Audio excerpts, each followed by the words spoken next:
예, 안녕하세요. 저 전문위원 황태욱이라고 합니다. 오늘은 이제 그 새로운 마케팅 개념인 그로스 해킹에 대해서 얘기를 좀 드리려고 해요. 아마 또 이렇게 여러분들이 참석해 주셨는데 그로스 해킹이라는 단어 자체를 처음 들으신 분이 대부분일 거라고 생각합니다.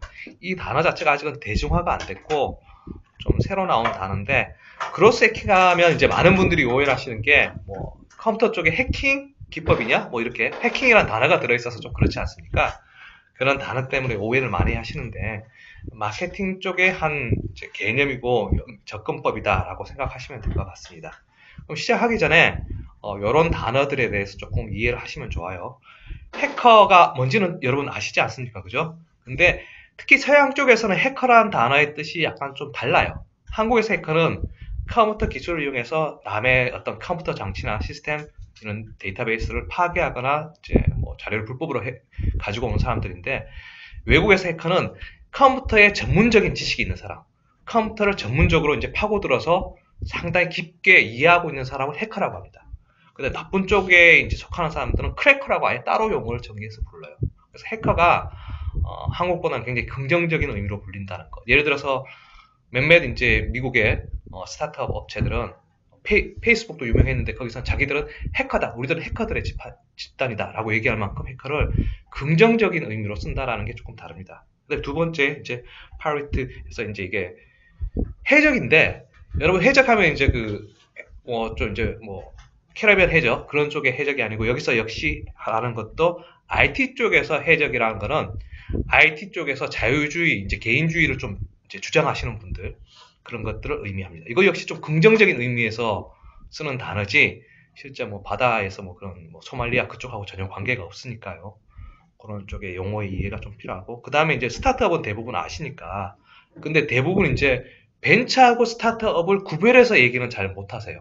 그렇잖아요. 창업하고 스타트업하고 벤처를 각각 구별해서 얘기는 못하시는데 스타트업은 일단 기술 기반 회사면서 굉장히 큰 성장을 목표로 하는 3년 안에 100배 정도 이렇게 큰 성장을 목표로 하는 것들을 스타트업이라고 좀 얘기를 지칭한다고 하고 물론 이게 아주 뭐 단어적으로 뭐 사전에 정의가 되어 있지는 않습니다. 그 다음에 조금 아시면 좋은 게 린 스타트업이라고 했어요. 역시 스타트업의 경영 기법 또는 이제 철학 이렇게 접근 방법 중에 하나인데 최근에 이제 급변하는 환경에서 스타트업을 할 때 린 스타트업이라고 해서 빨리 개선해서 빨리 다음 단계로 계속 이렇게 하는 게 낫다. 여기 지금 도표로 있는 게 린 스타트업에서 가장 유명한 겁니다. 어떤 걸 아이디어를 만들어서 배워서 그거를 제품화를 하고 제품화를 일반적인 공장에서 만들듯이 그렇게 뭐 진지하게 양산화 그런 과정을 거치지 않습니다. 핵심 기능만 만들어보고 거기서 소비자 반응을 측정해서 바로 다시 아이디어로 넘어가는 이런 사이클을 굉장히 빠르게 이제 하는 것들이 린 스타트업이고 창업하는 업체들에서 이제 린 스타트업에서 굉장히 유명한 단어 중에 하나가 피벗. 그러니까 축을 바꾼다는 거죠. 그만큼 왜냐하면 대부분의 성공한 이제 그 창업하는 스타트업 업체들도 첫 번째 아이디어로 성공하는 경우는 거의 없거든요. 여러분이 많이 아시는 어떤 굉장히 유명한 페이스북 대책에서 대부분 상당히 많은 아이디어가 나온 이후에 그런 것들이 나왔기 때문에 첫 번째 아이디어만으로 성공하기 힘들다. 그렇다면 빨리 이런 것들을 개선하고 측정해서 내가 그냥 어림짐작하는 것이 아니고 실제 소비자 반응을 보고 내 아이디어를 다듬거나 또는 방향을 바꿔야 된다. 이게 린 스타트업의 대표적인 겁니다. 그 다음에 이걸 하기 위해서는 데이터 어나리시스라고 얘기하는 가장 여러분 흔하게 알고 있는 이제 로그 분석 이런 것들 이 좀 기본이 되는 게 좀 유리합니다. 이런 지식을 좀 바탕으로 하시면 좋고요. 그다음에 그러면 크로스 해킹에 대해서 좀 얘기를 드릴게요. 크로스 해킹도 굉장히 최근 단어이기 때문에 보시면 있지만 제품 또는 서비스의 중요한 지표를 파악해서 사용자 흐름을 최적화하는 도시에 많은 유저를 확보하는 전략적 마케팅 기법이라고도 얘기하고 크로스 해킹은 뭐 이렇게 창의적 분석적인 사고들을 이용해서 마케팅 방법으로 스타트업 회사에서 개발된 거다 뭐 이렇게 얘기하는데 가장 큰 특징은 그거예요. 기존의 마케팅이라는 거는 뭐 여러분 포시 전략도 아시고 많이 들어보셨겠지만 제품이 있는데 이것을 어떻게 많은 사람에게 알리고 팔 것인가 이게 주 목적입니다. 근데 여기서 말하는 이제 크로스 해킹은 접근 방법이 반대 방향으로 있어요. 그러니까 내가 소비자의 반응을 보고 어떻게 내 제품, 특히 IT 제품 또 특히 IT 이제 앱이라든가 홈페이지라든가 어떤 클라우드 서비스라든가를 개선해서 사용자에게 마케팅을 하지 않아도 알아서 입소문이 날 만큼 할 것인가. 방향 자체가 내 제품을 개선하는 거예요. 그래서 방향 자체가 다 반대로 있다는 거. 여러분이 이제 한국에서 가장 많이 유명한 게 이제 뭐 아시다시피 카카오톡인데, 카카오톡이 미국의 왓츠 앱이라는 걸 뺏겼다는 걸 혹시 아십니까? 상당히 많이 창조했습니다. 왓츠 앱이라고 해서 그건 0.99달러를 내면 쓸 수 있는 이제 카카오톡처럼 인터넷 톡인데, 그 회사의 특징은 M&A 될 때까지 단 1달러도 광고를 한 적이 없어요. 배너 광고 한 번 한 적이 없어요. 그리고도 페이스북에 20조 정도에 팔렸던 걸로 기억합니다. 18조인가? 뭐 참 어마어마한 액수에 팔렸는데, 그러면 전통적인 어떤 회사의 접근법하고 완전히 다르잖아요. 광고비를 1원도 안 썼다니까요. 그 회사가 썼던 기법이 바로 이 그로스 해킹입니다. 어떻게 하면 내 제품을 최적화하고 소비자 반응을 지속적으로 보면서 개선해서 이거 너무 좋아 이렇게 해서 옆 사람에게 알려줄 만큼, 그렇게 해서 입소문으로만으로도 그런 큰 회사를 만들어냈거든요. 그런 것들이 그로스 해킹이라고 생각하시면 될 것 같습니다. 그래서 그로스 해킹은 크게 세 가지 분야, 마케팅이라는 영역과 프로그래밍이라는 영역, 그 다음에 데이터 분석, 이 세 가지 분야의 어떤 교집합이라고 얘기할 수도 있어요. 제품의 어떤 방향성을 설정한다는 측면에서 마케팅적인 측면이지만, 이 제품을 개선하는 것은 프로그래밍을 통해서 하고, 이 개선을 정하는 방식, 내가 무엇을 판단으로 할 것이냐는 데이터 분석을 통해서 이루어집니다. 이렇게 세 가지 분야의 어떤 교집합적인 새로운 영역이라고 생각하시면 될 것 같고요. 그래서 이 그로스 해킹은 그래서 대부분 제품 영역이 제조업보다는 뭔가 IT가 결합되어 있는 영역에서 좀 적합합니다. 아까 말한 앱, 웹, 그 다음에 IoT 이런 식의, 그 다음에 요즘 전기자동차 같은 경우에는 이게 가능해요. 여러분 아시다시피 유명한 테슬라 같은 경우에는 그 소프트웨어 업데이트처럼 그 업데이트 해주지 않습니까? 그런 식의 좀 빠른 개선이 이루어지는 경우에 좀 적합한 영역입니다. 그래서 그로스 해킹은 이렇게 마케팅과 디벨로퍼, 개발자 양쪽의 영역을 좀 다 필요로 한다라고 일단 가볍게 생각을 하시면 될 것 같습니다. 그래서 그로스 해킹을 만약에 이제 좀 직업으로서 가지고 싶다라는 분들은 이런 영역에 좀 기술이 있어야 돼요. 유저 익스피리언스, 유저 인터페이스, 흔히 UI, UX라고 얘기하지 않습니까? 그런 쪽, 이메일 어널리시스, 그 다음에 다이렉트 리스폰스 마케팅, 그러니까 흔히 말하는 SNS 마케팅이라든가 그런 쪽, 그 다음에 SEO, SMO 해서 서치 검색 엔진 최적화, 그런 영역, 소셜 네트워크 이런 쪽에 어느 정도 역량이 있는 분들이 많이 하십니다.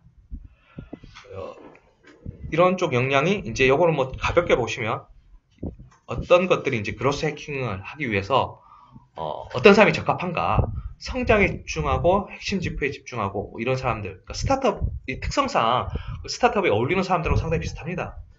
단 이제 이 중요한 방향성은 그냥 단순히 아이디어로 어떤 방향성을 설정하는 게 아니고, 미국적인 이제 사고방식의 특징이지만 끊임없이 데이터 분석을 통해서 실제 데이터를 통해서 그 방향성을 설정한다는 게 가장 큰 특징이라고 생각을 해주시면 될 것 같아요. 그 이메일 같은 경우에도 이런 하나만으로도 상당히 많이 늘었다는 거죠. 1996년도 한메일 좀 오래됐긴 했지만 이때 그 항상 어떤 제품들이든 그 끓는 점이라고 흔히 얘기하는 이렇게 터닝 포인트가 있지 않습니까? 그 한메일의 터닝 포인트는 이 광고 마케팅 이후에였다고 해요. PS I love you. 그러니까 사람들이 쓰는 이메일에다가 이걸 그냥 자동적으로 삽입시켜 놨어요. 그랬더니 이 이메일을 보고, 이 이메일 문구를 보고 이 한메일 서비스에 가입을 한 사람들이 폭발적으로 늘었다고 합니다. 그런 것들이 있고, 그 다음에 드롭박스라고 해서 유명한 클라우드 저장 서비스죠. 이 서비스도 역시 사용자들에게 이메일 주소를 주면서 같은 대학교 사람들이 인증을 하면 저장 공간을 공짜로 늘려주는 이 서비스를 이용해서 굉장히 늘었다고 합니다. 이런 것들이 마케팅 기법, 그러니까 조금 IT를 포함한 마케팅 기법 역시 이런 그로스 해킹에 포함된다고 얘기하고, 페이스북이나 이제 트위터 같은 경우에 많이 쓰는 건데, 가입을 하고 나서 초창기에 아예 몇 명까지, 20명까지 팔로잉을 유도를 해줘요. 이런 사람을 해라라고 아예 추천을 해주죠. 왜냐면 내부적으로 데이터 분석을 해봤더니 어느 정도 초기 사람들에게 놔두는 것보다는 팔로워가 있을 때 이 사용 빈도가 높아지고 탈퇴를 안 한다라는 걸 알아냈다는 거죠. 그럼 그걸 실제로 적용했다는 거죠. 제품에. 이런 것들. 링크드인, 이제 특히 미국에서는 이제 회사에 일하는 사람들이 거의 대부분 있는데 여기도 마찬가지로 어떻게 해야지 이 사람들이 이탈을 안 하는가, 계속 쓰는가를 분석해서 그거를 프로그램 안에서 이 서비스 안에서 녹여내는 기법을 씁니다. 이런 것들. 그래서 전통적인 그러면 마케터하고 마케팅 해킹 하시는 분하고 어떻게 다르냐면 아까 얘기했듯이 방향성이 반대예요. 전통적인 방식은 광고 위주에 돈을 많이 쓰고 하는 광고 위주에다가 제품이 이미 있고 이걸 내가 어떻게 홍보하느냐 라는 식으로 초점이 많이 맞춰져 있다면 크로스 해킹하는 사람들은 프로그래밍 기법도 어느 정도 알고 직접 할 수도 있고 아니면 다른 분에게 전달할 수도 있습니다. 꼭 반드시 본인이 개발해야 되는 건 아니에요. 이러면서 데이터 분석적인 능력, 어떤 이 데이터 분석을 통한 방향 설정 이런 쪽으로 많이 되어 있습니다. 이건 뭐 아까 했던 얘기가 좀 비슷하니까 좀 간단하게 오늘은 넘어가도록 하죠. 아까 말했듯이 트래디셔널 마케팅은 돈을 지불하는 광고에 초점이 되어 있다. 이쪽은 돈을 굳이 지불하지 않더라도 이런 데서 이제 그로스 해킹의 좀 장점이 있어요. 스타트업의 이제 특징이 뭐냐면 자본이 많지 않다는 것. 대규모 자본을 집행하기가 굉장히 힘들잖아요. 창업도 마찬가지고 그죠? 그랬을 때 쓸만한 마케팅 기법 중에 하나가 이 그로스 해킹이라는 거죠. 그리고 그로스 해킹이 또 이 창업 업체하고 잘 어울리는 이유가 초반에는 제품이 완성화되어 있기 힘들거든요. 계속 R&D도 물론 하고 해야 되겠지만 물론 정부 과제하고 별도로 어떤 식으로 하면 이걸 적절하게 이제 사람들이 많이 쓸 수 있도록 개선할 것인가 해서 그로스 해킹이 굉장히 좋은 기법이 될 수 있는 좀 전통적인 제조가 아니라면 그렇습니다. 그리고 전통적인 제조에서도 약간씩 이걸 적용할 수 있어요. 지금 이제 A/B 테스트가 아마 있을지 모르겠는데 A/B 테스트 얘기를 한번 해드리면 한국에서는 잘 이제 많이 하지는 않고 잘 많이 못 봤는데 오바마 대통령 있지 않습니까? 오바마 대통령이 미국에서는 정치 기부가 굉장히 활성화되어 있거든요. 그러면 대통령이나 이런 후보들이 이메일을 보내요.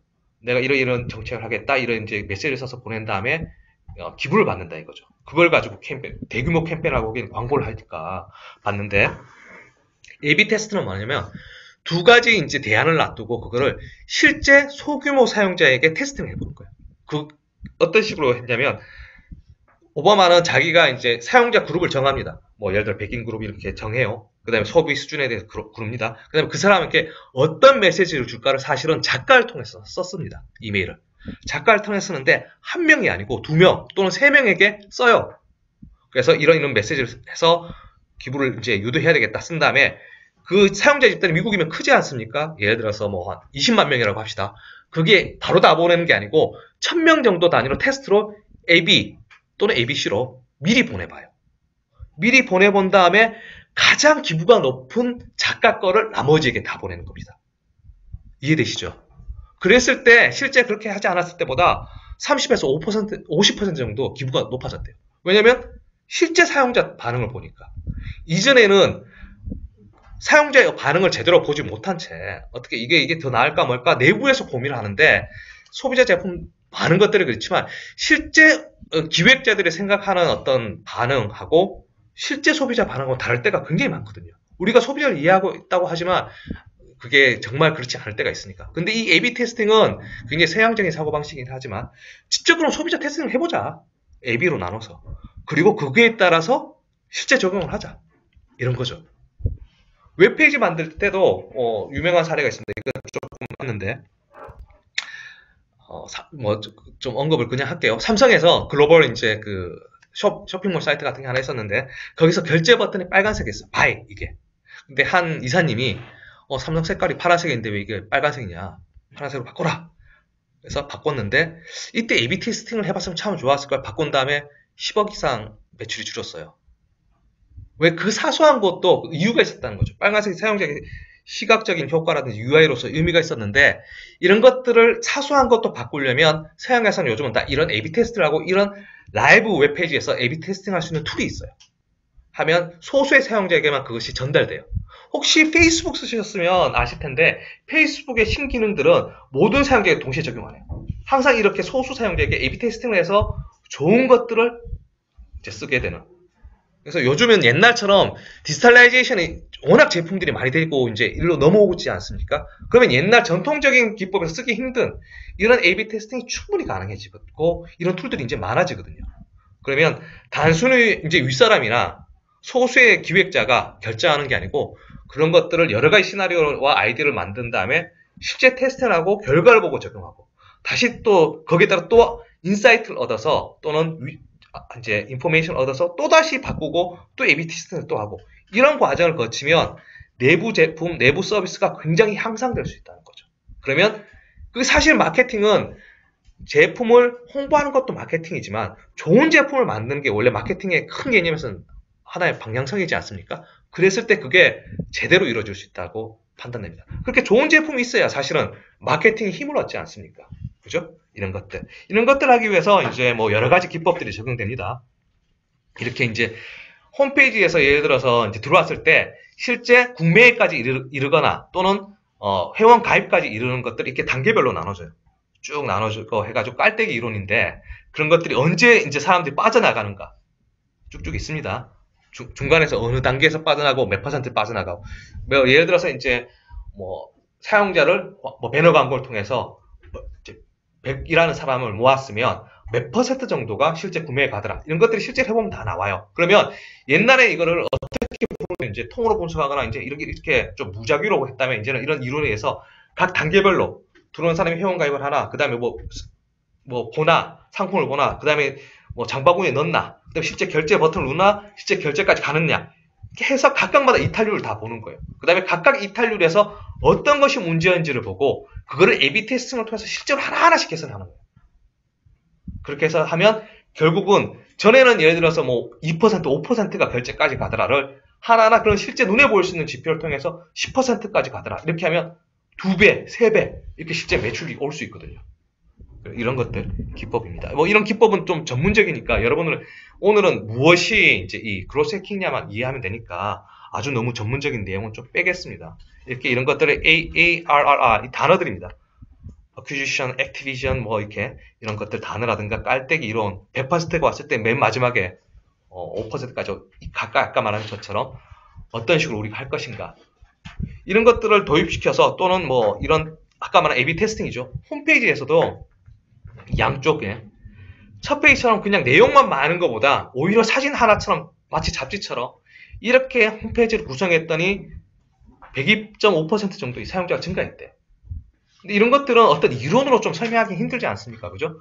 이런 것들을 실제 많이 해볼 수 있다라는 것. 아이디어를 가지고. 뭐 저도 몰랐는데 컴퓨터 잡지도 여성 모델이 있을 때가 훨씬 판매 보수가 한 2배 정도 오른다고 합니다. 그래서 계속 이제 여성 모델을 쓴다고 하던데 뭐 소비자층하고 하는 거죠. SEO 같은 경우는 그 소셜 네트워크 마케팅에서 많이 쓰입니다. 그 검색 엔진 최적화라고 해서 어떤 검색 엔진에 키워드를 해가지고 내 걸 올릴 건가 뭐 이런 쪽 많이 쓰고 이거 역시 같이 쓰이는 기법이고 코어트 아나리시스 그래서 각각 단계별로 그다음에 각각 어느 기간별로 나눠가지고 얼마만큼 오래 남아있는가 이런 거 분석하는 이건 이제 툴인 거죠. 아까 말한 그런 이제 그로스 해킹을 하시는 분들이 이런 아까 막 위에서부터 깔때기 이론, A/B 테스팅, 최적화, 코어트 어나리시스 같은 걸 통해서 개선을 한다라는 거. 뭐 이런 전문적인 좀 내용이 되겠고 그러니까 제가 오늘 말씀드리려는 거는 사실 그로스 해킹을 여러분이 직접 이제 이거를 직업으로 삼기보다는 그로스 해킹이 무엇이다 정도를 이해하시고 여러분들이 관여하고 있는 회사나 또는 뭐 이런 제품의 아이디어를 주실 때 그로스 해킹 기법을 한번 배워봐라, 적용해봐라. 특히 IT 관련 기업이면은 상당히 의미가 있는 그 IT 기업 같은 경우 빠른 어떤 제품 개선이라는 건 가능하지 않습니까? 그죠? 그랬을 때 이런 다른 기존에 제품이 있다. 그러면 어떻게 팔까? 이것만을 고민하는 게 아니고 어떻게 하면 제품을 최적화할 것인가. 그 최적화가 굉장히 체계적이고 전문적으로 이루어질 수 있게 하는 기법이다. 라고 생각하시면 어느 정도 될 것 같습니다. 이게 이제 그로스 해킹에 대한 거고 이 그로스 해킹하고 또 상당히 좀 관련성이 있는 게 하나 더 있어서 이 개념만 좀 얘기를 드리려고 제가 하나 더 가지고 왔어요. 이제 게이미피케이션인데 게이미피케이션은 약 7년 전에 이제 나온 단어고 한국에서는 5년 전쯤에 좀 유행했던 한때 유행했던 단어고 마침 또 한 분은 들어보셨다고 하시더라고요. 혹시 예. 혹시 뭐 어떻게 조정 좀 혹시 게이미피케이션 들어보신 분 한 분 있으시고 또 다른 분은 혹시 못 들어보셨어요?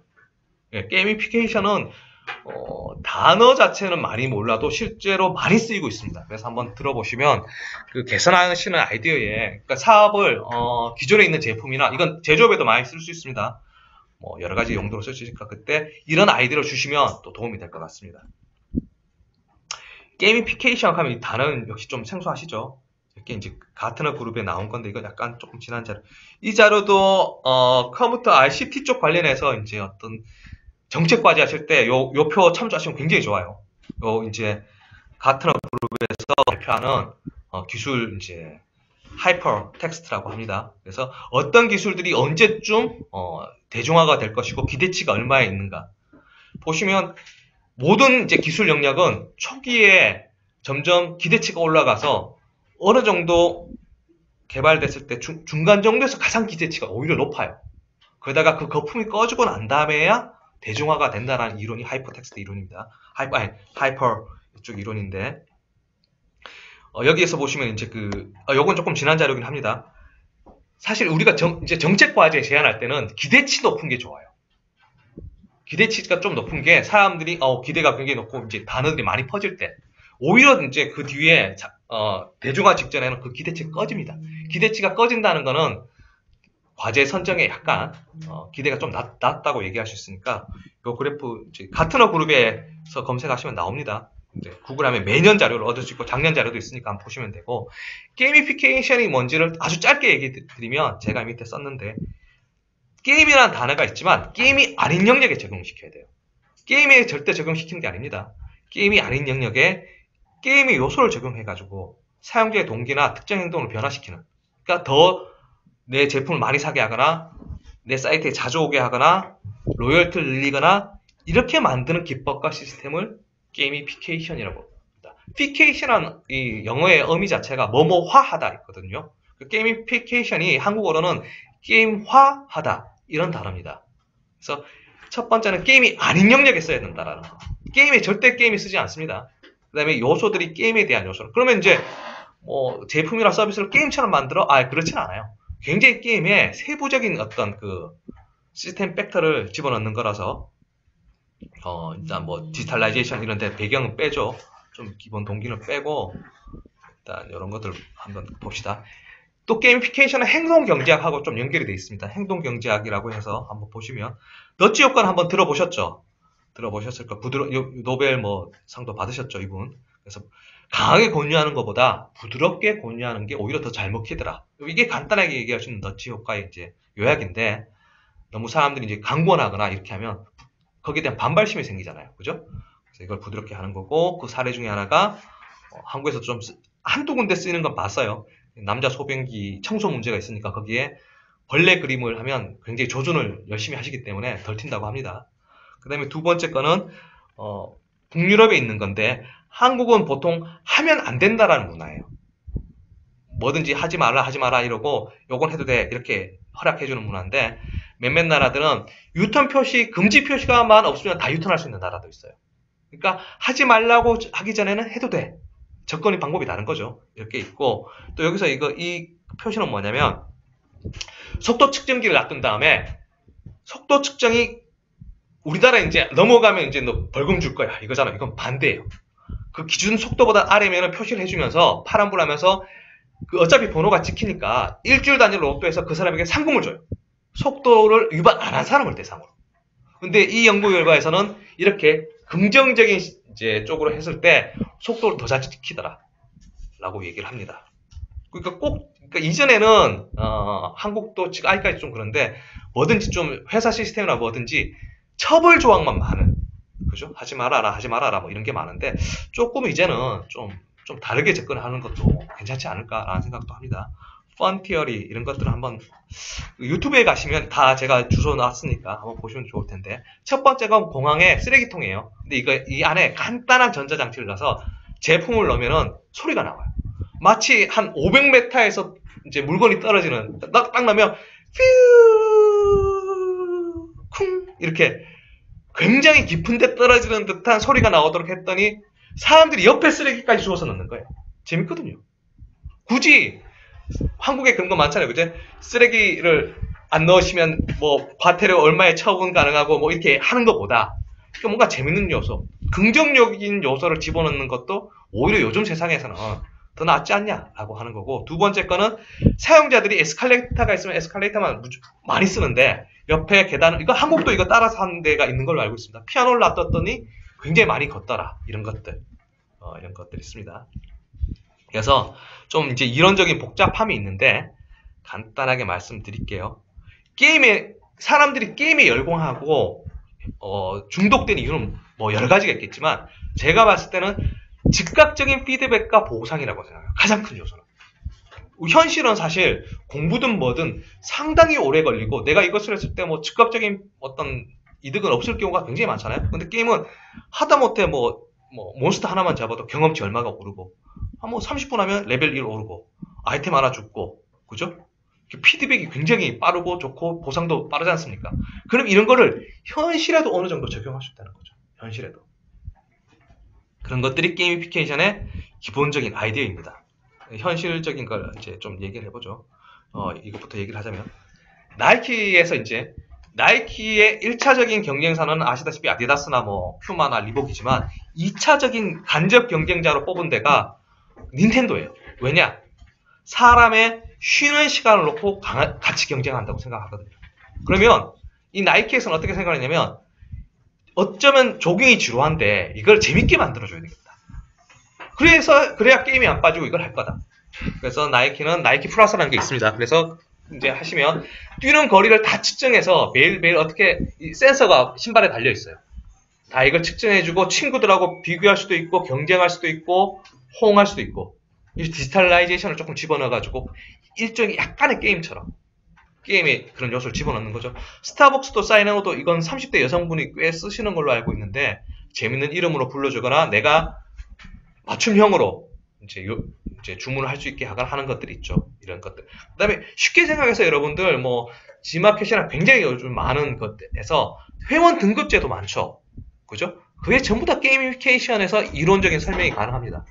사람들은 뭐 아무것도 아닌 것 같은데 괜히 VIP 그거 받고 싶어가지고 조금 물건을 더 사거나 그럴 때가 있거든요. 아니 여러분도 아시겠지만 뭐 대형마트나 백화점 가도 5만원치 사면 뭐 준다 그러면 한 4만 5천원치 샀다가 5천원 분명히 한 번쯤은 그런 경험 있으실 거예요. 그 채워서 하고 뭐 받잖아요. 그죠? 그런 것들이 게이미피케이션에서 이제 이론화했다는 거죠. 왜 사람이 이런 거에 동기부여를 받고 이런 것들을 어떻게 강화하고 기초적으로 갈 수 있겠는가. 이런 이론들이고, 실생활에서 이것도 이제 얘기하시는 거죠. 기왕 돈가스라도 홍보를 위해서 매운 돈가스 도전해봐라. 이렇게 게임적인 요소. 여러분도 어릴 때 뭐 드셔본 적이 있겠지만, 볶기도 그 하나하나 바늘로 해서 하면 하나 더 준다는 것 때문에 이게 없을 때하고 있을 때하고 매출 차이가 상당히 크거든요. 그렇지 않습니까? 그죠? 작은 게임 요소. 그 다음에 술집에 술병 이렇게 쭉 하면 나도 한번 해가지고 우리 팀 가서 한번 더 길게 해보고 싶은. 마지막 이제 네 번째 거 뭐냐면, 미국이라서 대결하는 건데 어느 종교가 가장 자비심이 높으냐 이렇게 써놓은 거예요. 그리고 불교 뭐 이렇게 쭉쭉쭉쭉쭉 뭐 이런 것들. 그러니까 이제 게이미피케이션의 장점은 꼭 디지털 제품이 아니어도 돼요. 현실에서도 쓸 수 있고, 해피아워처럼 몇 시부터 몇 시까지 손님 적을 때 한 잔 마시면 한 잔 더 주겠다. 이것도 게이미피케이션 이론에서 얘기를 하거든요. 이런 다양한 요소에서 적용할 수 있다는 게 게이미피케이션의 굉장한 강점이에요. 그 다음에 게이미피케이션은 물론 이것도 어느 정도 비용은 듭니다만, 이 돈을 들여서 비용하는 것보다 적게 든다는 거예요. 수많은 뭐 아시다시피 쇼핑몰이나 그런 데서 그런 이제 VIP 제도 무슨 이렇게 많이 하는 이유가 비용 대비 효과가 좋기 때문이거든요. 그래서 이것도 충분히 기존에 여러분들이 아시는 제품이나 그런 데가 있다면 얘기해 볼 만한 겁니다. 조금 더 얘기하면, 이것도 사람은 어쩔 수 없이 이런 마케팅 했을 때 이제 부정행위자가 많습니다. 그러니까 이득만 얻고 빠지려고 하는 사람들, 요거에 대한 설계도 조금 해야 된다라는 거. 이 좀 필요하고, 그다음에 뭐 이건 좀 성공 사례를 하나 얘기할게요. 이제 홍콩에서 아주 단순한 이렇게 핸드폰을 앱을 깐 다음에 흔들면 코카콜라 광고가 나올 때 흔들기만 하면 그 즉시 뭐 당첨이냐 꽝이냐를 보여주고, 당첨되면 뭐 최고 차 한 대 아니면 뭐 콜라 한 잔 이런 걸 했어요. 그래서 어마어마하게 거의 홍콩 사람들의 900만 명 중에 700만 명이 이 앱을 깔았었다고, 뭐 실제로 그런지는 모르겠죠. 그래서 굉장히 성공했던 마케팅 기법입니다. 그러니까 사람들은 기왕 마케팅이라면 즉각적이고 현실적이고 빠른 보상을 줄 수 있는, 그게 요즘 또 세대의 어떤 특징이지 않습니까? 이런 것들을 마케팅에서도 쓸 수 있고 광고에서도 쓸 수 있고 심지어 사내 복지에서도 쓸 수 있습니다. 제가 위에서 간단하게 넘어갔는데 뭐 여행 경비 같은 거 사실 잘 안 아끼잖아요. 그냥 규정만 지키고. 근데 어떤 회사 한 군데는 그걸 포인트화해서 아끼면 그 포인트의 반을 너한테 돌려줄게. 단순히 회사 비용을 절감했다 이걸로 끝나지 않고 일단 명예를 줍니다. 아, 이 사람이 회사 비용을 가장 많이 아낀 사람이야. 포인트로 바꿔가지고. 그 다음에 포인트가 이제 예를 들어 1원대 매칭한다면 그 다음에 연말에 뭐 3분의 1든 반이든 돌려줄게. 그럼 회사는 어차피 반은 남는 거잖아요. 이런 식의 제도를 이용하는 것도 충분히 가능합니다.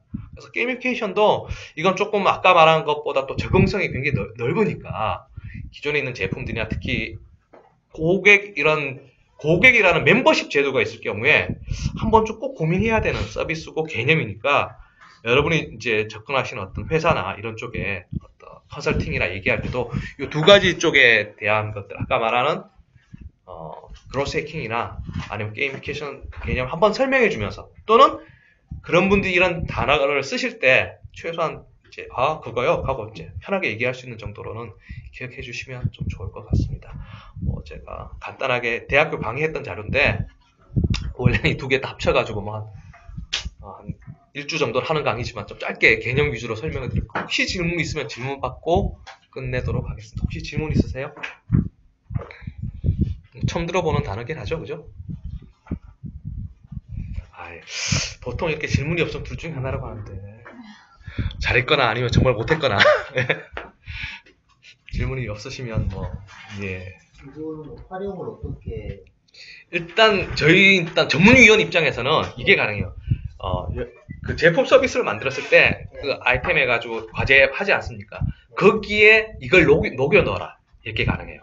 그러면 차별화 요소에, 이게 메인 차별화는 안 돼요, 사실은. 메인 차별화는 아니지만 부가적인 차별화 요소에 가능합니다. 예를 들어서 기본적인 앱에 했으면 요거 적용해서 개선 기능으로 해라.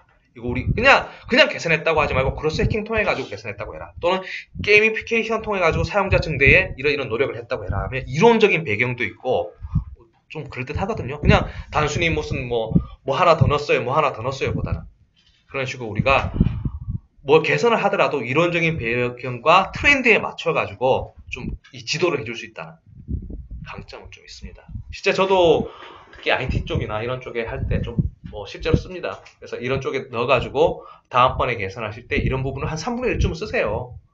메인적인 어떤 테마는 또 따로 잡더라도. 그러면 실제 이 회사에서 적용할 때도 방향성이, 이건 둘 다 좀 어느 정도 이론화가 됐기 때문에 방향성이 좀 나오거든요.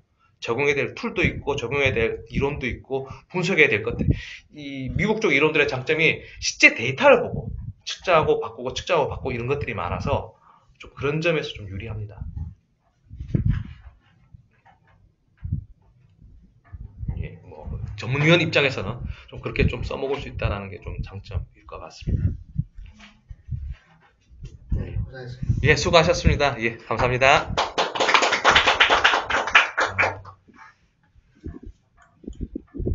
어떻게 그런지 몰라서 예, 채팅 예. 시간이 되게 일찍 들어갔네요. 감사합니다. 한번 치고 1시간 또 있나요?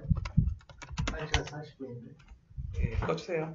1시간 40분 아니에요. 아니요. 최대 1시간 40분까지. 맥시멈이고 30분 이상 하면 돼요. 30. 유명한 분이셨구나. 유명합니다. 제가 차마 그 방송 닉은 얘기 못 하겠지만 아유. 나 여기서 사진 안 찍히려고 그렇게 노력하는데 이를 배반 적이. 아니 여기가 다른 때도 아니고 협회인데 무슨 사진이 어때서? 이렇게 같이? 네. 이렇게 해서 시간 전체가. 본인 네. 할까요? 네. 언제 시작하면 돼요? 네, 그냥 바로 시작해 주시면 돼요. 세팅이 다 됐어요. 다 됐어요? 네. 시작한 거 있는 중이에요? 네. 예. 예, 안녕하세요. 저 전문위원 황태엽이라고 합니다. 오늘은 이제 그 새로운 마케팅 개념인 그로스 해킹에 대해서 얘기를 좀 드리려고 해요. 아마 또 이렇게 여러분들이 참석해 주셨는데 그로스 해킹이라는 단어 자체를 처음 들으신 분이 대부분일 거라고 생각합니다. 이 단어 자체가 아직은 대중화가 안 됐고 좀 새로 나온 단어인데 그로스 해킹하면 이제 많은 분들이 오해를 하시는 게 뭐 컴퓨터 쪽에 해킹 기법이냐 뭐 이렇게 해킹이라는 단어가 들어있어서 좀 그렇지 않습니까? 그런 단어 때문에 오해를 많이 하시는데 마케팅 쪽의 한 이제 개념이고 접근법이다라고 생각하시면 될 것 같습니다. 그럼 시작하기 전에 이런 단어들에 대해서 조금 이해를 하시면 좋아요. 해커가 뭔지는 여러분 아시지 않습니까? 그죠? 근데 특히 서양 쪽에서는 해커라는 단어의 뜻이 약간 좀 달라요. 한국에서 해커는 컴퓨터 기술을 이용해서 남의 어떤 컴퓨터 장치나 시스템 이런 데이터베이스를 파괴하거나 이제 뭐 자료를 불법으로 가지고 오는 사람들인데 외국에서 해커는 컴퓨터에 전문적인 지식이 있는 사람, 컴퓨터를 전문적으로 이제 파고들어서 상당히 깊게 이해하고 있는 사람을 해커라고 합니다. 근데 나쁜 쪽에 이제 속하는 사람들은 크래커라고 아예 따로 용어를 정의해서 불러요.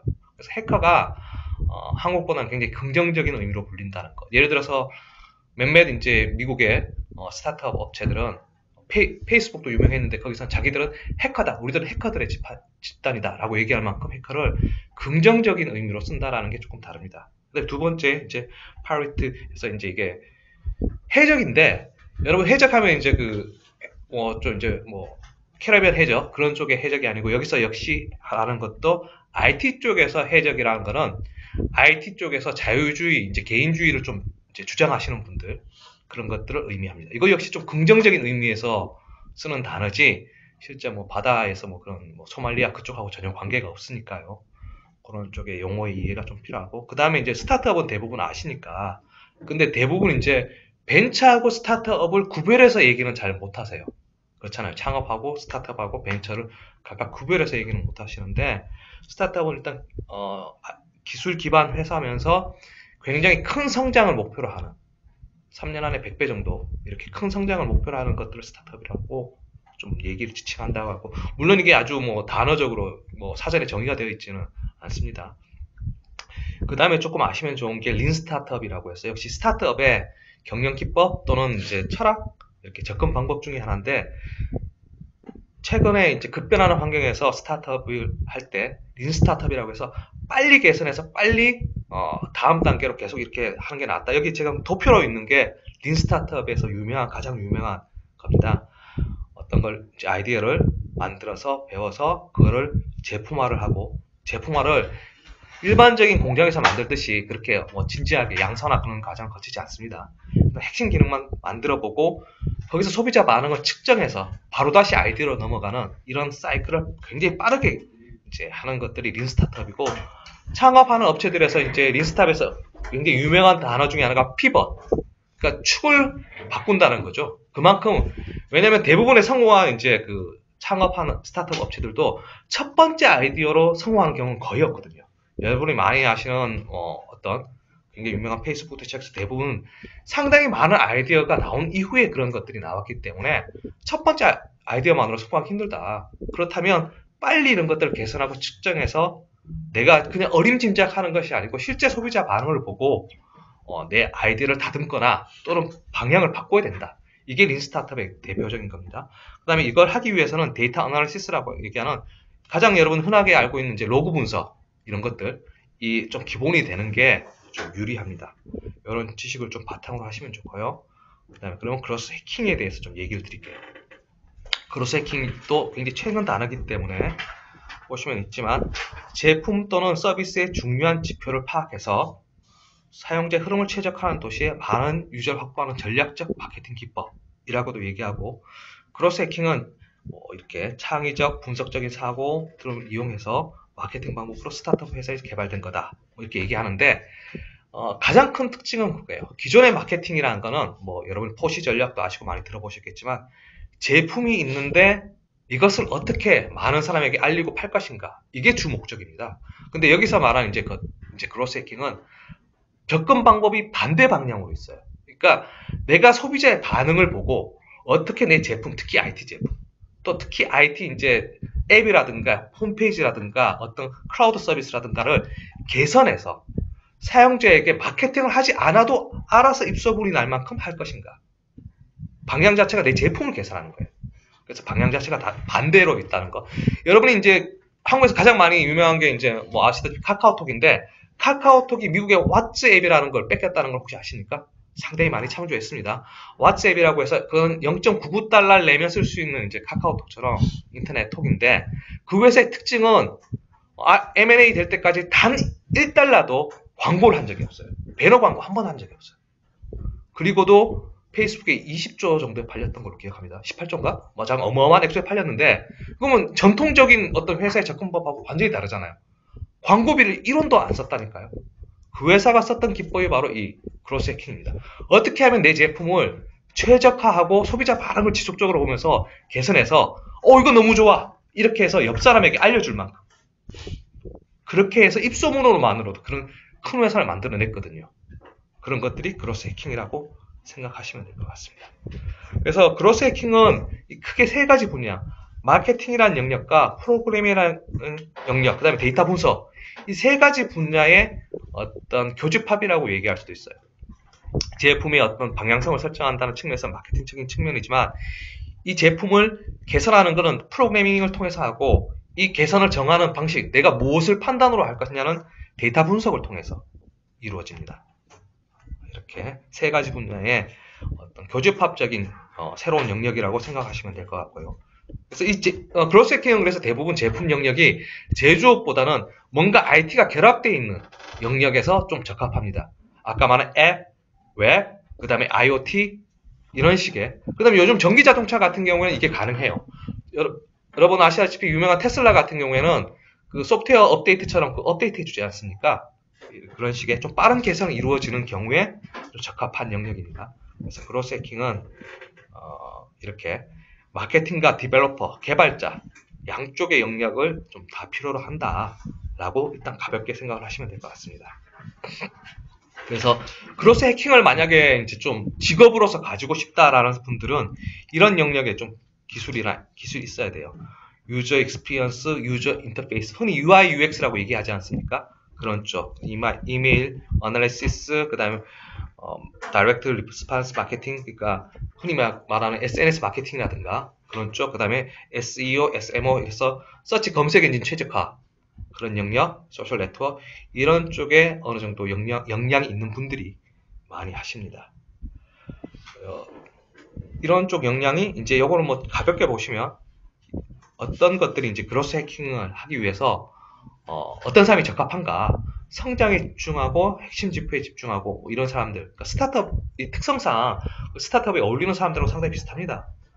단 이제 이 중요한 방향성은 그냥 단순히 아이디어로 어떤 방향성을 설정하는 게 아니고 미국적인 이제 사고방식의 특징이지만 끊임없이 데이터 분석을 통해서 실제 데이터를 통해서 그 방향성을 설정한다는 게 가장 큰 특징이라고 생각을 해주시면 될 것 같아요. 그 이메일 같은 경우에도 이런 하나만으로도 상당히 많이 늘었다는 거죠. 1996년도 한메일 좀 오래됐긴 했지만 이때 그 항상 어떤 제품들이든 그 끓는 점이라고 흔히 얘기하는 이렇게 터닝 포인트가 있지 않습니까? 그 한메일의 터닝 포인트는 이 광고 마케팅 이후에였다고 해요. PS I love you. 그러니까 사람들이 쓰는 이메일에다가 이걸 그냥 자동적으로 삽입시켜 놨어요. 그랬더니 이 이메일 문구를 보고 이 한메일 서비스에 가입을 한 사람들이 폭발적으로 늘었다고 합니다. 그런 것들이 있고, 그 다음에 드롭박스라고 해서 유명한 클라우드 저장 서비스죠. 이 서비스도 역시 사용자들에게 이메일 주소를 주면서 같은 대학교 사람들이 인증을 하면 저장 공간을 공짜로 늘려주는 이 서비스를 이용해서 굉장히 늘었다고 합니다. 이런 것들이 마케팅 기법. 그러니까 조금 IT를 포함한 마케팅 기법 역시 이런 그로스 해킹에 포함된다고 얘기하고, 페이스북이나 이제 트위터 같은 경우에 많이 쓰는 건데 가입을 하고 나서 초창기에 아예 몇 명까지 20명까지 팔로잉을 유도를 해줘요. 이런 사람을 해라라고 아예 추천을 해주죠. 왜냐하면 내부적으로 데이터 분석을 해봤더니 어느 정도 초기 사람들에게 놔두는 것보다는 팔로워가 있을 때 이 사용 빈도가 높아지고 탈퇴를 안 한다라는 걸 알아냈다는 거죠. 그럼 그걸 실제로 적용했다는 거죠. 제품에. 이런 것들. 링크드인, 이제 특히 미국에서는 이제 회사에 일하는 사람들이 거의 대부분 있는데 여기도 마찬가지로 어떻게 해야지 이 사람들이 이탈을 안 하는가, 계속 쓰는가를 분석해서 그거를 프로그램 안에서 이 서비스 안에서 녹여내는 기법을 씁니다. 이런 것들. 그래서 전통적인 그러면 마케터하고 그로스 마케팅 해킹 하시는 분하고 어떻게 다르냐면 아까 얘기했듯이 방향성이 반대예요. 전통적인 방식은 광고 위주의, 돈을 많이 쓰고 하는 광고 위주에다가 제품이 이미 있고 이걸 내가 어떻게 홍보하느냐 라는 식으로 초점이 많이 맞춰져 있다면, 크로스 해킹하는 사람들은 프로그래밍 기법도 어느 정도 알고 직접 할 수도 있고 아니면 다른 분에게 전달할 수도 있습니다. 꼭 반드시 본인이 개발해야 되는 건 아니에요. 이러면서 데이터 분석적인 능력, 어떤 이 데이터 분석을 통한 방향 설정, 이런 쪽으로 많이 되어 있습니다. 이건 뭐 아까 했던 얘기가 좀 비슷하니까 좀 간단하게 오늘은 넘어가도록 하죠. 아까 말했듯이 트래디셔널 마케팅은 돈을 지불하는 광고에 초점이 되어 있다. 이쪽은 돈을 굳이 지불하지 않더라도 이런 데서 이제 그로스 해킹의 좀 장점이 있어요. 스타트업의 이제 특징이 뭐냐면 자본이 많지 않다는 것. 대규모 자본을 집행하기가 굉장히 힘들잖아요. 창업도 마찬가지고, 그죠? 그랬을 때 쓸만한 마케팅 기법 중에 하나가 이 그로스 해킹이라는 거죠. 그리고 그로스 해킹이 또 이 창업 업체하고 잘 어울리는 이유가 초반에는 제품이 완성화되기 힘들거든요. 계속 R&D도 물론 하고 해야 되겠지만, 물론 정부 과제하고 별도로 어떤 식으로 하면 이거를 적절하게 이제 사람들이 많이 쓸 수 있도록 개선할 것인가 해서 그로스 해킹이 굉장히 좋은 기법이 될 수 있는, 좀 전통적인 제조가 아니라면 그렇습니다. 그리고 전통적인 제조에서도 약간씩 이걸 적용할 수 있어요. 지금 이제 A/B 테스트가 아마 있을지 모르겠는데, A/B 테스트 얘기를 한번 해드리면, 한국에서는 잘 이제 많이 하지는 않고 잘 많이 못 봤는데, 오바마 대통령 있지 않습니까? 오바마 대통령이 미국에서는 정치 기부가 굉장히 활성화되어 있거든요. 그러면 대통령이나 이런 후보들이 이메일을 보내요. 내가 이런 정책을 하겠다, 이런 이제 메시지를 써서 보낸 다음에 기부를 받는다 이거죠. 그걸 가지고 대규모 캠페인하고 거기는 광고를 하니까 받는데, A/B 테스트는 뭐냐면 두 가지 이제 대안을 놔두고 그거를 실제 소규모 사용자에게 테스팅을 해보는 거예요.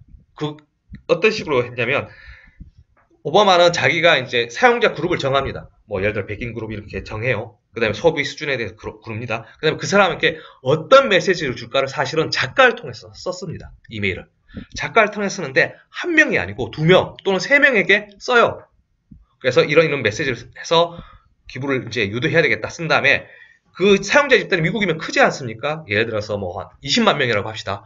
그게 바로 다 보내는 게 아니고 1000명 정도 단위로 테스트로 AB 또는 ABC로 미리 보내봐요. 미리 보내본 다음에 가장 기부가 높은 작가 거를 나머지에게 다 보내는 겁니다. 이해되시죠? 그랬을 때 실제 그렇게 하지 않았을 때보다 30에서 5%, 50% 정도 기부가 높아졌대요. 왜냐면 실제 사용자 반응을 보니까. 이전에는 사용자의 반응을 제대로 보지 못한 채 어떻게 이게 더 나을까 뭘까 내부에서 고민을 하는데, 소비자 제품 많은 것들이 그렇지만 실제 기획자들이 생각하는 어떤 반응하고 실제 소비자 반응하고 다를 때가 굉장히 많거든요. 우리가 소비자를 이해하고 있다고 하지만 그게 정말 그렇지 않을 때가 있으니까. 근데 이 A/B 테스팅은 굉장히 서양적인 사고방식이긴 하지만 직접 그럼 소비자 테스팅을 해보자. A/B로 나눠서. 그리고 그거에 따라서 실제 적용을 하자. 이런 거죠. 웹페이지 만들 때도 유명한 사례가 있습니다. 이거 조금 봤는데 좀 언급을 그냥 할게요. 삼성에서 글로벌 이제 그 쇼핑몰 사이트 같은 게 하나 있었는데, 거기서 결제 버튼이 빨간색이었어. 바이 이게. 근데 한 이사님이 삼성 색깔이 파란색인데 왜 이게 빨간색이냐? 파란색으로 바꿔라. 그래서 바꿨는데, 이때 A/B 테스팅을 해봤으면 참 좋았을 걸. 바꾼 다음에 10억 이상 매출이 줄었어요. 왜? 그 사소한 것도 이유가 있었다는 거죠. 빨간색 사용자의 시각적인 효과라든지 UI로서 의미가 있었는데, 이런 것들을 사소한 것도 바꾸려면 서양에서는 요즘은 다 이런 A/B 테스트를 하고 이런 라이브 웹페이지에서 A/B 테스팅 할 수 있는 툴이 있어요. 하면 소수의 사용자에게만 그것이 전달돼요. 혹시 페이스북 쓰셨으면 아실 텐데, 페이스북의 신기능들은 모든 사용자에게 동시에 적용 안 해요. 항상 이렇게 소수 사용자에게 A/B 테스팅을 해서 좋은 것들을 이제 쓰게 되는.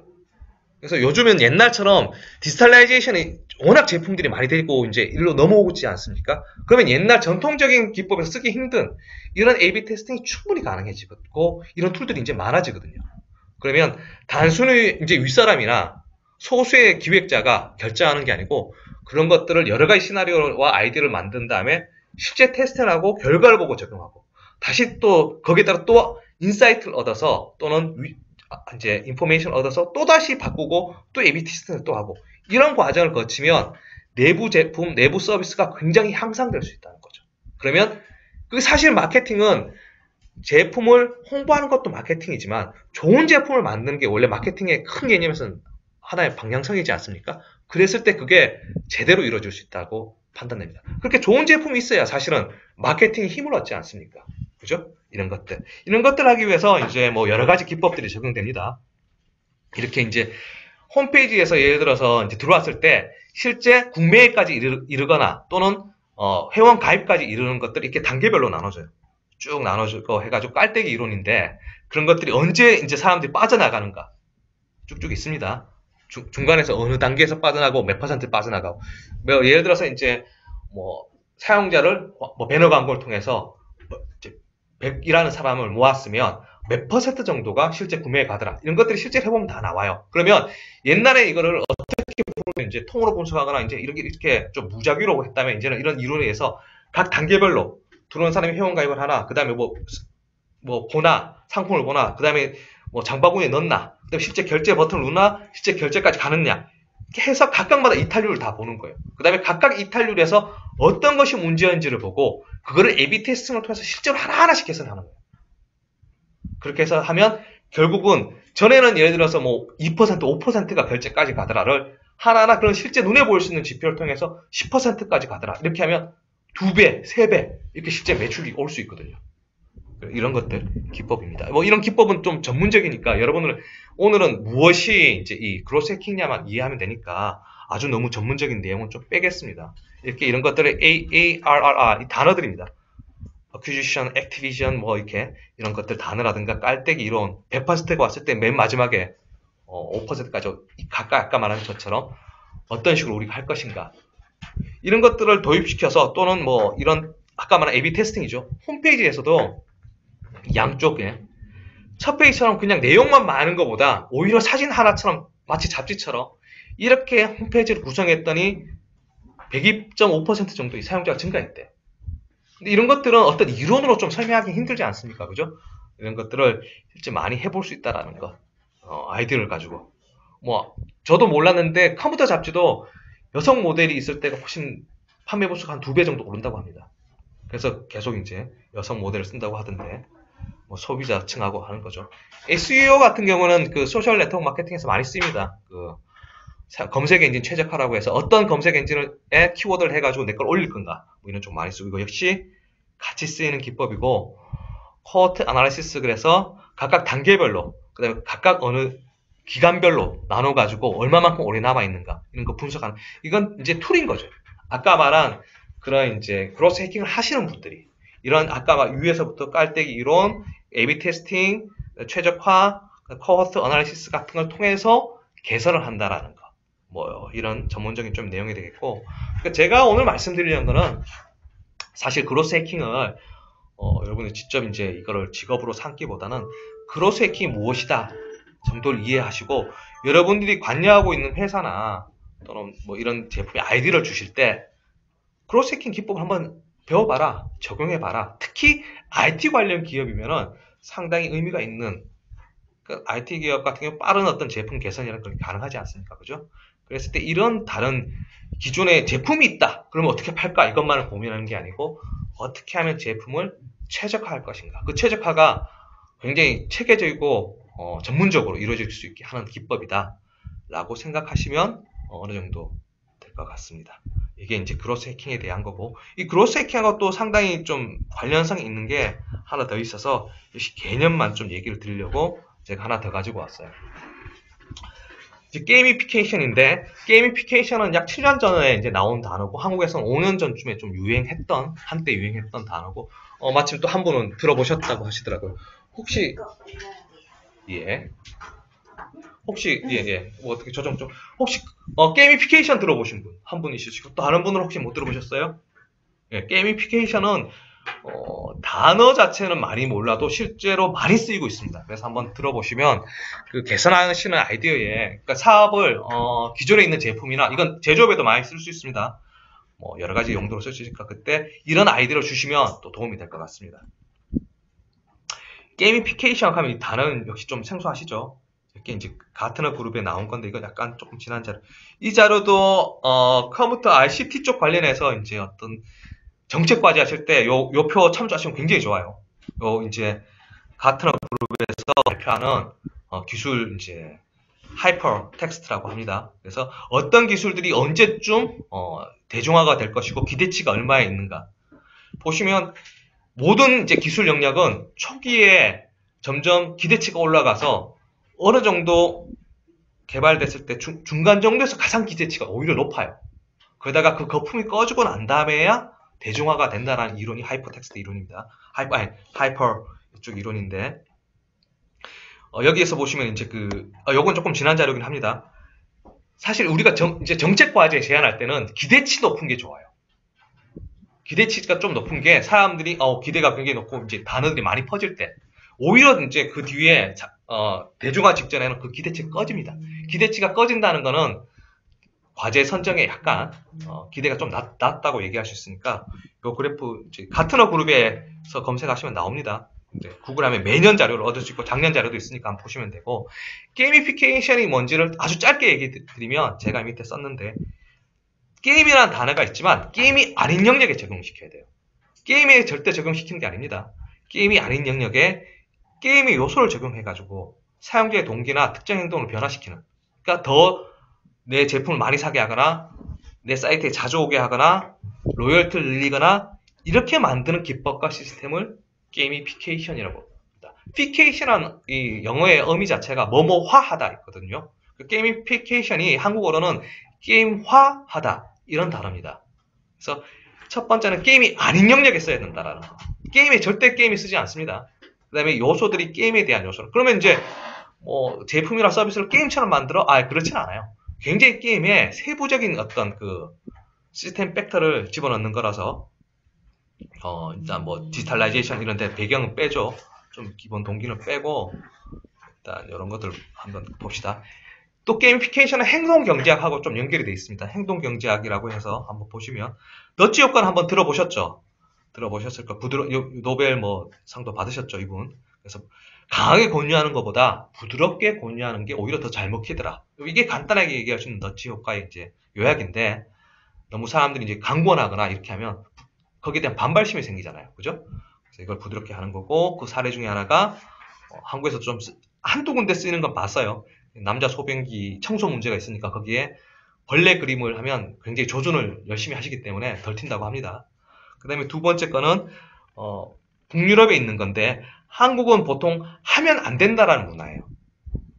뭐든지 하지 마라 이러고 요건 해도 돼 이렇게 허락해주는 문화인데 몇몇 나라들은 유턴 표시, 금지 표시가만 없으면 다 유턴할 수 있는 나라도 있어요. 그러니까 하지 말라고 하기 전에는 해도 돼. 접근의 방법이 다른 거죠. 이렇게 있고 또 여기서 이 표시는 뭐냐면 속도 측정기를 놔둔 다음에 속도 측정이 우리나라에 이제 넘어가면 이제 너 벌금 줄 거야 이거잖아. 이건 반대예요. 그 기준 속도보다 아래면 표시를 해주면서 파란불하면서 어차피 번호가 찍히니까 일주일 단위로 로또해서 그 사람에게 상금을 줘요. 속도를 위반 안 한 사람을 대상으로. 근데 이 연구 결과에서는 이렇게 긍정적인 이제 쪽으로 했을 때 속도를 더 잘 지키더라 라고 얘기를 합니다. 그러니까 이전에는 한국도 지금 아직까지 좀 그런데 뭐든지 좀 회사 시스템이나 뭐든지 처벌 조항만 많은 그죠? 하지 말아라 뭐 이런 게 많은데 조금 이제는 좀 다르게 접근하는 것도 괜찮지 않을까라는 생각도 합니다. 펀 티어리 이런 것들은 한번 유튜브에 가시면 다 제가 주소 놨으니까 한번 보시면 좋을 텐데 첫 번째가 공항의 쓰레기통이에요. 근데 이 안에 간단한 전자장치를 넣어서 제품을 넣으면은 소리가 나와요. 마치 한 500m에서 이제 물건이 떨어지는 딱 넣으면 쿵 이렇게 굉장히 깊은 데 떨어지는 듯한 소리가 나오도록 했더니 사람들이 옆에 쓰레기까지 주워서 넣는 거예요. 재밌거든요. 굳이 한국에 그런 거 많잖아요. 그죠? 쓰레기를 안 넣으시면 과태료 얼마에 처분 가능하고 이렇게 하는 것보다 뭔가 재밌는 요소, 긍정적인 요소를 집어넣는 것도 오히려 요즘 세상에서는 더 낫지 않냐라고 하는 거고 두 번째 거는 사용자들이 에스컬레이터가 있으면 에스컬레이터만 많이 쓰는데 옆에 계단을 이거 한국도 이거 따라서 하는 데가 있는 걸로 알고 있습니다. 피아노를 놔뒀더니 굉장히 많이 걷더라 이런 것들 있습니다. 그래서 좀 이제 이론적인 복잡함이 있는데 간단하게 말씀드릴게요. 사람들이 게임에 열광하고 중독된 이유는 뭐 여러 가지가 있겠지만 제가 봤을 때는 즉각적인 피드백과 보상이라고 생각해요. 가장 큰 요소는. 현실은 사실 공부든 뭐든 상당히 오래 걸리고 내가 이것을 했을 때 뭐 즉각적인 어떤 이득은 없을 경우가 굉장히 많잖아요. 근데 게임은 하다못해 뭐 몬스터 하나만 잡아도 경험치 얼마가 오르고 뭐 30분 하면 레벨 1 오르고 아이템 하나 죽고 그죠? 피드백이 굉장히 빠르고 좋고 보상도 빠르지 않습니까? 그럼 이런 거를 현실에도 어느 정도 적용할 수 있다는 거죠. 현실에도. 그런 것들이 게이미피케이션의 기본적인 아이디어입니다. 현실적인 걸 이제 좀 얘기를 해보죠. 이것부터 얘기를 하자면 나이키에서 이제 나이키의 1차적인 경쟁사는 아시다시피 아디다스나 뭐 퓨마나 리복이지만 2차적인 간접 경쟁자로 뽑은 데가 닌텐도예요. 왜냐? 사람의 쉬는 시간을 놓고 같이 경쟁한다고 생각하거든요.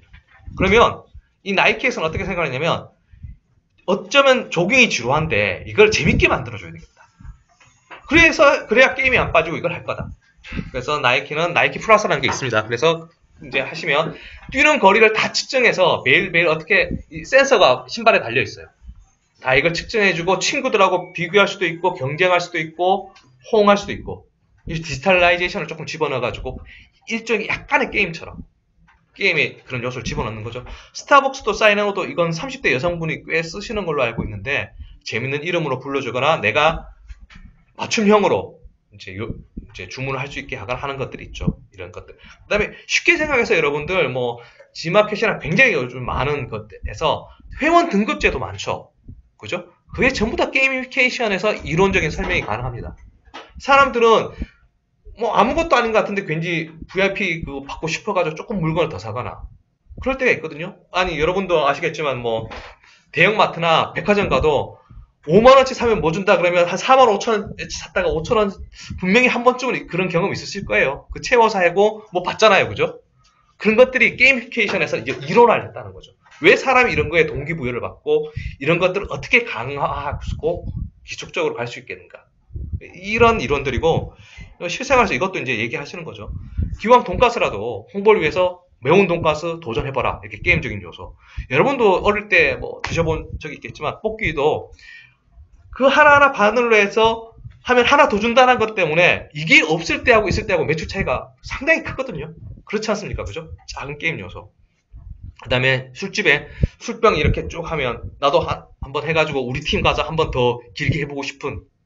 마지막 이제 네 번째가 뭐냐면 미국이라서 대결하는 건데 어느 종교가 가장 자비심이 높으냐 이렇게 써놓은 거예요. 그리고 불교 뭐 이렇게 쭉쭉쭉쭉쭉 뭐 이런 것들. 그러니까 이제 게이미피케이션의 장점은 꼭 디지털 제품이 아니어도 돼요. 현실에서도 쓸 수 있고 해피아워처럼 몇 시부터 몇 시까지 손님 적을 때 한 잔 마시면 한 잔 더 주겠다. 이것도 게이미피케이션 이론에서 얘기를 하거든요. 이런 다양한 요소에서 적용할 수 있다는 게 게이미피케이션의 굉장한 강점이에요. 그 다음에 게이미피케이션은 물론 이것도 어느 정도 비용은 듭니다만 이 돈을 들여서 비용하는 것보다 적게 든다는 거예요. 수많은 뭐 아시다시피 쇼핑몰이나 그런 데서 그런 이제 VIP 제도 무슨 이렇게 많이 하는 이유가 비용 대비 효과가 좋기 때문이거든요. 그래서 이것도 충분히 기존에 여러분들이 아시는 제품이나 그런 데가 있다면 얘기해 볼 만한 겁니다. 조금 더 얘기하면 이것도 사람은 어쩔 수 없이 이런 마케팅 했을 때 이제 부정행위자가 많습니다. 그러니까 이득만 얻고 빠지려고 하는 사람들 요거에 대한 설계도 조금 해야 된다라는 거 이 좀 필요하고 그다음에 뭐 이건 좀 성공 사례를 하나 얘기할게요. 이제 홍콩에서 아주 단순한 이렇게 핸드폰을 그 앱을 깐 다음에 흔들면 코카콜라 광고가 나올 때 흔들기만 하면 그 즉시 뭐 당첨이냐 꽝이냐를 보여주고 당첨되면 뭐 최고 차 한 대 아니면 뭐 콜라 한 잔 이런 걸 했어요. 그래서 어마어마하게 거의 홍콩 사람들의 900만 명 중에 700만 명이 이 앱을 깔았었다고 뭐 실제로 그런지는 모르겠죠. 그래서 굉장히 성공했던 마케팅 기법입니다. 그러니까 사람들은 기왕 마케팅이라면 즉각적이고 현실적이고 빠른 보상을 줄 수 있는 그게 요즘 또 세대의 어떤 특징이지 않습니까? 이런 것들을 마케팅에서도 쓸 수 있고 광고에서도 쓸 수 있고 심지어 사내 복지에서도 쓸 수 있습니다. 제가 위에서 간단하게 넘어갔는데 뭐 여행 경비 같은 거 사실 잘 안 아끼잖아요. 그냥 규정만 지키고. 근데 어떤 회사 한 군데는 그걸 포인트화해서 아끼면 그 포인트의 반을 너한테 돌려줄게. 단순히 회사 비용을 절감했다 이걸로 끝나지 않고 일단 명예를 줍니다. 아, 이 사람이 회사 비용을 가장 많이 아낀 사람이야. 포인트로 바꿔가지고. 그 다음에 포인트가 이제 예를 들어 1원대 매칭한다면 그 다음에 연말에 뭐 3분의 1든 반이든 돌려줄게. 그럼 회사는 어차피 반은 남는 거잖아요. 이런 식의 제도를 이용하는 것도 충분히 가능합니다. 그래서 게이미피케이션도 이건 조금 아까 말한 것보다 또 적응성이 굉장히 넓으니까 기존에 있는 제품들이나 특히 고객이라는 멤버십 제도가 있을 경우에 한번 좀 꼭 고민해야 되는 서비스고 개념이니까 여러분이 이제 접근하시는 어떤 회사나 이런 쪽에 어떤 컨설팅이나 얘기할 때도 이 두 가지 쪽에 대한 것들 아까 말하는 그로스 해킹이나 아니면 게이미피케이션 개념 한번 설명해 주면서 또는 그런 분들이 이런 단어를 쓰실 때 최소한 이제 그거요 하고 이제 편하게 얘기할 수 있는 정도로는 기억해 주시면 좀 좋을 것 같습니다. 제가 간단하게 대학교 강의했던 자료인데 원래는 이 두 개 다 합쳐가지고 뭐 한 1주 정도 하는 강의지만 좀 짧게 개념 위주로 설명을 드릴게요. 혹시 질문 있으면 질문 받고 끝내도록 하겠습니다. 혹시 질문 있으세요? 처음 들어보는 단어긴 하죠, 그죠? 보통 이렇게 질문이 없으면 둘 중에 하나라고 하는데 잘했거나 아니면 정말 못했거나 질문이 없으시면 예. 이거는 활용을 어떻게? 일단 전문위원 입장에서는 이게 가능해요. 그 제품 서비스를 만들었을 때 그 아이템 해가지고 과제 하지 않습니까? 거기에 이걸 녹여 넣어라 이렇게 가능해요. 그러면 차별화 요소에 이게 메인 차별화는 안 돼요, 사실은. 메인 차별화는 아니지만 부가적인 차별화 요소에 가능합니다. 예를 들어서 기본적인 앱에 했으면 요거 적용해서 개선 기능으로 해라. 이거 우리 그냥 개선했다고 하지 말고 크로스 해킹 통해 가지고 개선했다고 해라. 또는 게이미피케이션 통해 가지고 사용자 증대에 이런 노력을 했다고 해라. 하면 이론적인 배경도 있고 좀 그럴듯하거든요. 그냥 단순히 무슨 뭐 하나 더 넣었어요, 뭐 하나 더 넣었어요 보다는 그런 식으로 우리가 뭐 개선을 하더라도 이론적인 배경과 트렌드에 맞춰 가지고 좀 이 지도를 해줄 수 있다는 강점은 좀 있습니다. 실제 저도 특히 IT 쪽이나 이런 쪽에 할 때 좀 실제로 씁니다. 그래서 이런 쪽에 넣어가지고 다음번에 개선하실 때 이런 부분을 한 3분의 1쯤 쓰세요. 메인적인 어떤 테마는 또 따로 잡더라도. 그러면 실제 이 회사에서 적용할 때도 방향성이 이건 둘 다 좀 어느 정도 이론화가 됐기 때문에 방향성이 좀 나오거든요. 적용해야 될 툴도 있고 적용해야 될 이론도 있고 분석해야 될 것들. 이 미국 쪽 이론들의 장점이 실제 데이터를 보고 측정하고 바꾸고 측정하고 바꾸고 이런 것들이 많아서 좀 그런 점에서 좀 유리합니다. 예, 전문위원 입장에서는 좀 그렇게 좀 써먹을 수 있다는 게 좀 장점일 것 같습니다. 네, 고생하셨습니다. 예, 수고하셨습니다. 예, 감사합니다.